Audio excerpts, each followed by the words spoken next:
За, банк орон гишүүд өдрийн мэнд хүргэе. За, энэ хяналт дүнлэгийн үндэсний хорооны ажил бол бас жоохон хүндэлтэй.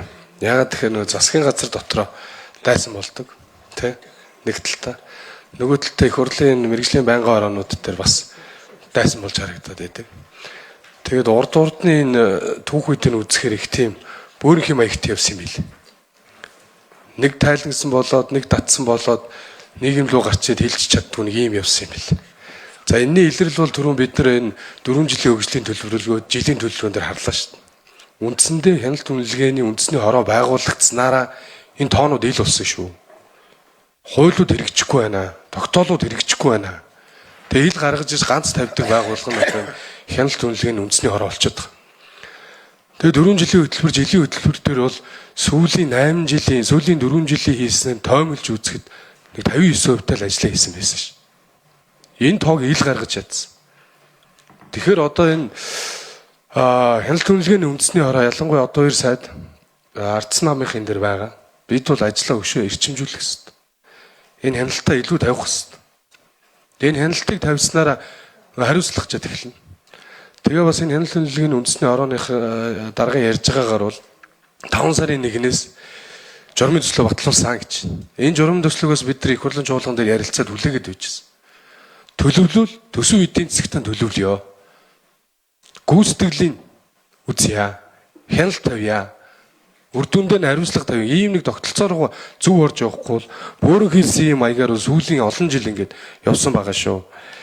Тэгэхээр бас энэ хяналт үнэлгээний үндэсний хорооны хамт олонд энэ эрч хүчээ бас алдахгүй байх ёстой.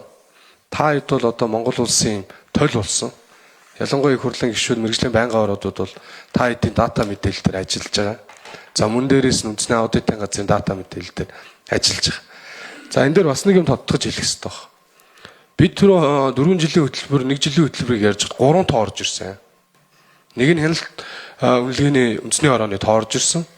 Нөгөөх нь их хурлын ажлаа тайлгнадаг үндэсний аудитын газрын тоо орж ирсэн.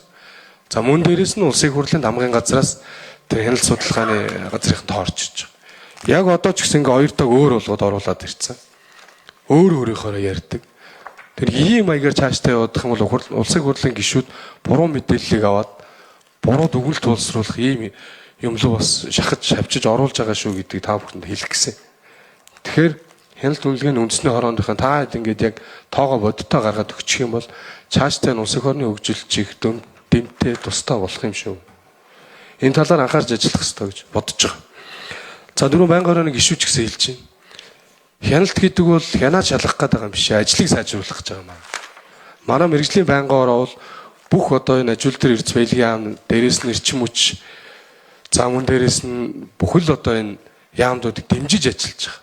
Мэдээж бид одоо ингээд асуултуудаа тавихтаа хурц та хэдэд тусчээж магадгүй. Гэхдээ эцсийн дүндээ ажлыг сайжруулах гэж байгаа.